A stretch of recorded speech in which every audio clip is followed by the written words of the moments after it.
to be on the fall. And of course, what does that mean for us as Christians to talk about the new king? Who is this new king that's going to come and rise? Anybody have any guesses? David. And it's important. Very good. All right, Zan, I will give you a chance to actually answer a question in a minute. So, yeah, David's rising to power. Now, this is important for us for one reason. When you start reading the beginning of Matthew, what do you get first? Does anybody remember what happens in the beginning of Matthew? It's a long list. Yeah, it's a genealogy. That's right. It's a genealogy. And in that genealogy are all the names of the people from David to Jesus. Because Jesus is a direct descendant of this line that starts right here in Samuel 16, 1 Samuel 16. So let's kind of do a little back and then we'll come forward again. So we know that Saul becomes king and he has a good start. He gets angry on God's behalf and he goes off to defeat the Amorites who have mistreated the Gadites and Reubenites. And he's a good king, fighting hard for his people, for God, for the right purposes, and doing the right sorts of things. But that doesn't last long. And of course, he starts to fail by making rash oaths, saying things that don't make much sense, telling his soldiers not to eat when they're fighting. A lot of really strange stuff. And then eventually even threatening to kill his own son for having eaten before battle or during battle. And then he moves on from that, which is kind of more like a silly thing to do, to actually defying God's will. When he's told to go and defeat the Amalekites, he doesn't do what he's told. He doesn't completely win the battle. He doesn't destroy the livestock. He gives in to people. And he does something he's not supposed to do because he doesn't really feel confident in himself that he can stand up to the people of Israel and be the king that God wants him to be. Because God has demands on him that are not the same as the other people around him. And that's really where we see Saul's fall. And when he meets Samuel, Samuel tells him he didn't do what he was supposed to do, and Saul is repentant. He falls down at Samuel's feet, and he reaches out and grabs Samuel's robe, and he rips it. And when he does that, Samuel tells him that just like that cloth ripping, the kingdom has now been torn from his hands. He is no longer king of Israel. And this is where we start. This is where we come back to. And now Samuel is sorrowful. He's sad because he cares about Saul. He's sad to see Saul fall in the way that he has. And as he's mourning, God calls to him and says, "Stop mourning for Saul. I need you to do something for me. I need you to go and anoint a new king." Now, I told you previously that the word anoint is the same word we use for Messiah, Mashiach, which means to anoint. So Jesus is anointed. He's our anointed one, God's anointed son. And the king was called the Son of God as well. There were anointed members of God's kingdom. And Samuel's scared. He says, "How can I go and anoint a new king when you've already got a king who would be angry with me for doing this?" So God says, what you're going to do is you're going to take a big cow, a heifer, and you're going to troop that cow off to Bethlehem. And you're going to offer it as a sacrifice there in Bethlehem. And you're going to invite Jesse and Jesse's family to eat after the sacrifice. That's how you're going to get away with not making Saul angry.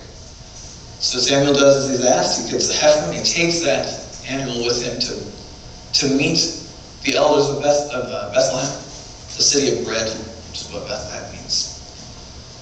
Or the house of bread, I should say. And he goes and he gathers up the people of Bethlehem. He gathers up the family of David, Jesse and Jesse's sons. And before he sits down to eat after the sacrifice, he asks Jesse to bring his sons out because he's looking for the new anointed king of Israel. And so Jesse begins to troop his sons out, the biggest and brightest and prettiest and oldest first, which is his oldest son, who's got a great name. I believe it's Abinadab. It's clever. Any Abinadabs here in the church today? It's kind of coming out of favor. It's really weird. You think a name like that would just stick around forever, but unfortunately not. It's just a shame. It's a crying shame. His first is Eliab. Also a Abinadab is one of the later ones. So he takes Eliab and he brings him out and he shows Samuel. Samuel takes a look at this guy and goes, ooh, tall, good looking. This is a little bit like Saul. This must be our guy. And God whispers to him and says, no. God doesn't look at the outer exterior. God looks at the heart. This is not your guy. So Samuel says, this isn't the anointed son. And so obviously Jesse's like, well, we'll go for number 2. So he troops out his second oldest son. And that son walks in front of Samuel. And Abinadab walks through. And Samuel hears from God, this is the chosen one either. So Jesse troops out another, because Jesse has 8 sons. So there's all sorts of boys trooping through, and God says no, until finally 7 sons have walked by. And Samuel goes, is that it? What you think about is kind of funny. I mean, you just had 7? There's only 7 sons here? Anybody come from a family of 7 or 8? We've got 1. Harold comes from a big family, but this is not normal anymore. We don't see 7, 8, 10, 12 kids. So Samuel goes, where's the last? And Jesse says, well, my youngest is out in the fields looking after the sheep. He's not here. And so Samuel says, well, we're not going to sit down and eat until you bring your youngest son here. And so they send off to get David. And David finally comes in from the fields, wherever he was. I'm sure it took a while. And he comes walking in, I'm sure smelling really good. Anybody here ever smelled a sheep? Yes. Oh, yeah. Yeah, they're not the best smelling of critters. I mean, they're no pig, but they're not good smellers. And so, he calls in David, and David's fresh from the field, and he comes and he stands in front of Samuel. And here's how they describe. Actually, hold on. Because I want to really get a sense for who David is. So let's take a look at David now. Now that he's coming in front of Samuel, let's get a sense of who David is. So David, as we know, has 7 older brothers, which we've just seen. They've all gone in front of Samuel. So 7 older brothers, which makes him the youngest. And we're going to get a description of him. Here's what the Bible says about David and his looks.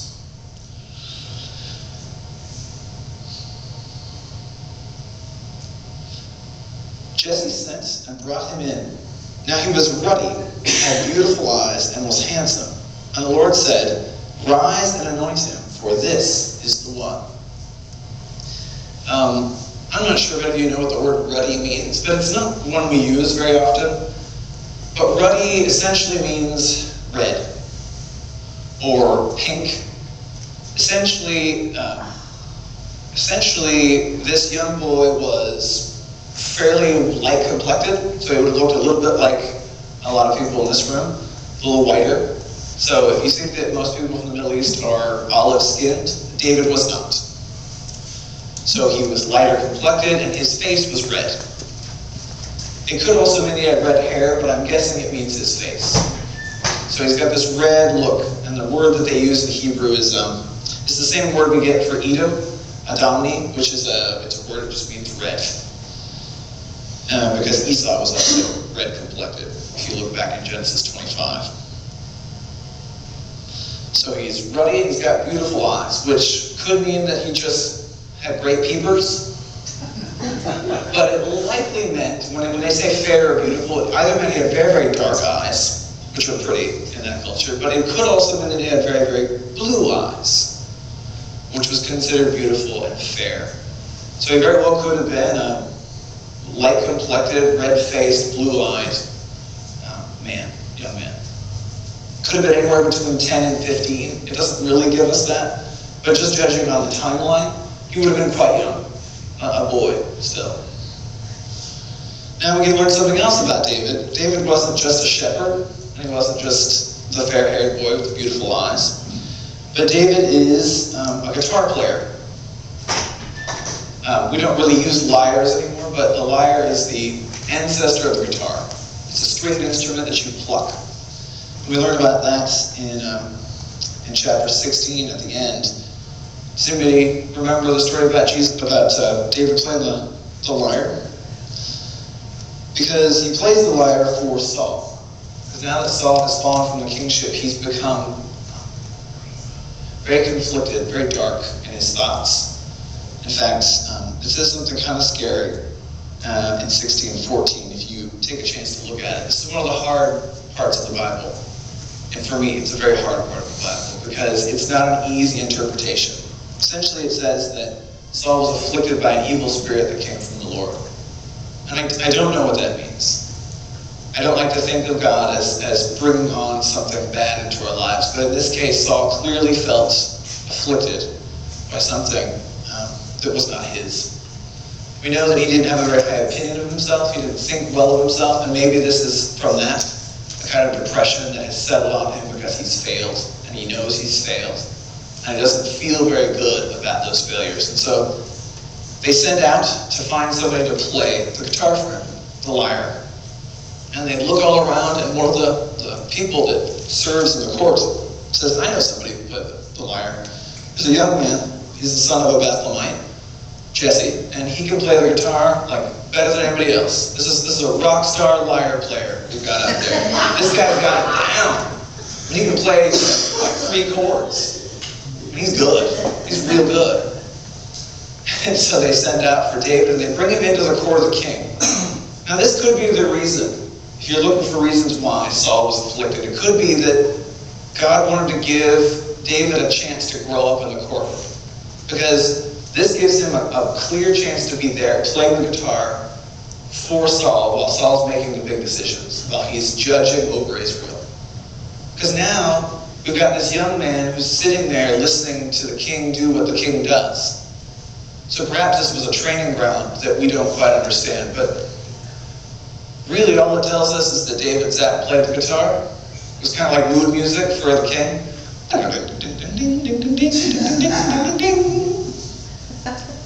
Music to judge by. So that's something else we get to learn about David.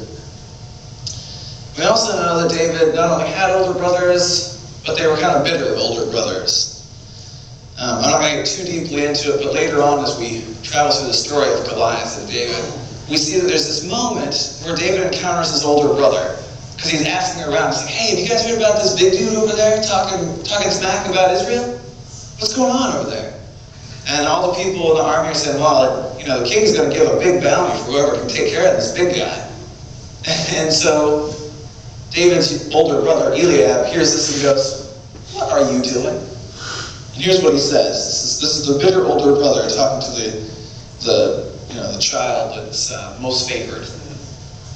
So Eliab hears David talking, and he turns to David and says, why have you come down? With whom have you left those few sheep in the wilderness? I know your presumption and the evil of your heart, for you have come down just to see the battle.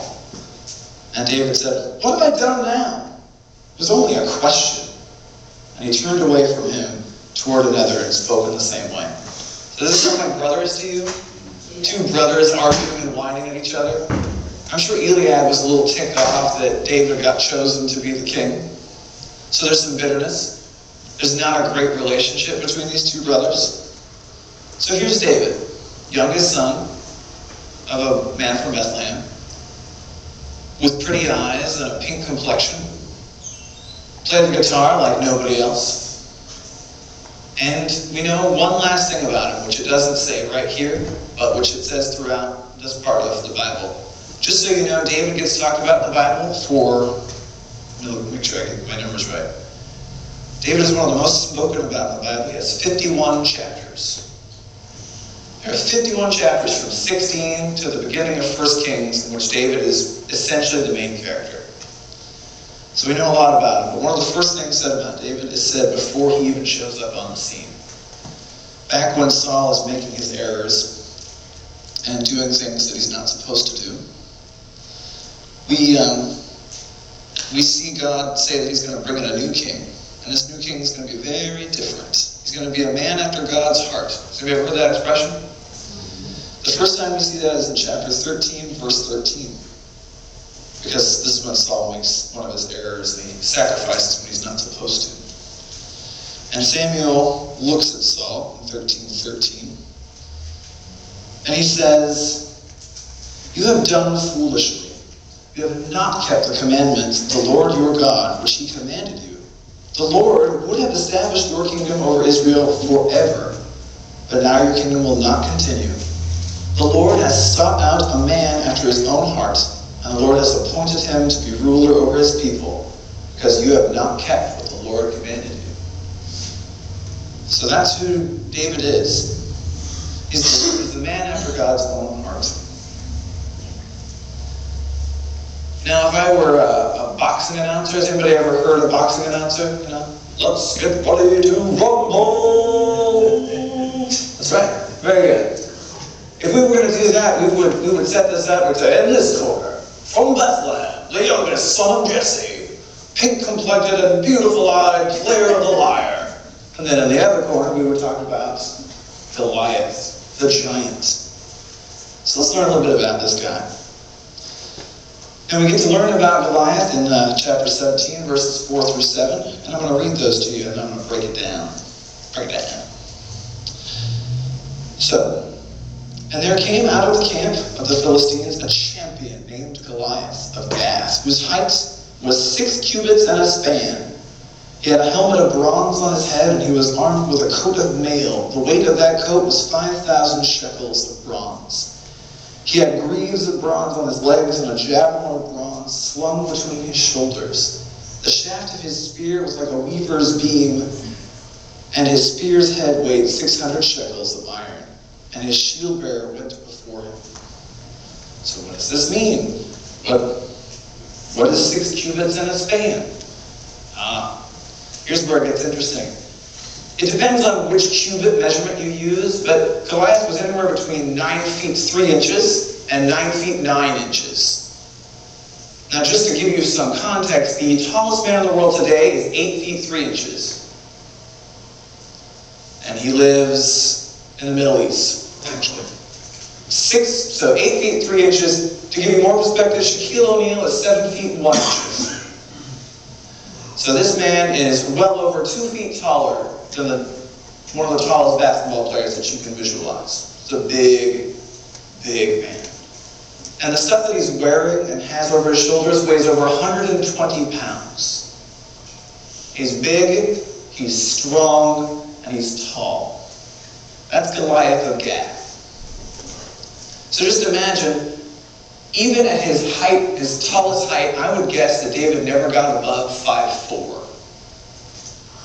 Because we know that Saul was very tall. He was probably around 5'10". So he's even shorter than I am. So think Saul, David. If you want to get there. Is anybody here close to that height? 5'3"? 6'3". Are you close? Would you stand up for me? 5'3". This is the height of David. Thank you very much. Just to give us a perspective. So now in the other corner, we've got this massive man, this warrior from Philistine. Older, probably more experienced. And we know one thing about him. We know that he's defying Israel. He's standing out in front, and he's saying these things. He stood and shouted to the ranks of Israel, "Why have you come out to draw up for battle? Am I not a Philistine? And are you not servants of Saul? Choose a man from yourselves and let him come down to me. If he's able to fight with me and kill me, then we will be your servants. But if I prevail against him and kill him, then you shall be our servants and serve us." And the Philistine said, "Today I defy the ranks of Israel. Give me a man that may fight together." And when Saul and all the Israelites heard this, they cowered in fear. This is a scary guy, and they are not interested in fighting him.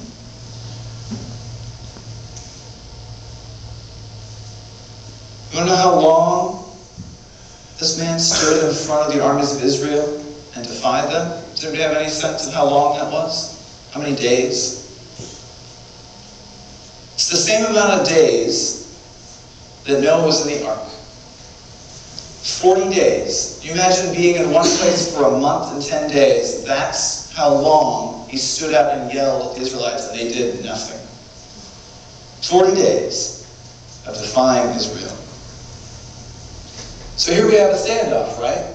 We got the armies of Israel, we got the armies of the Philistines, and they're basically just looking at each other. Now, the area that they are in is a valley. It's the valley of Elah. And Elah is essentially between, if you think of Jerusalem and Bethlehem, they're fairly close to each other, a few miles. Jerusalem is a little further north in the hills. Bethlehem's kind of in the valley a little bit.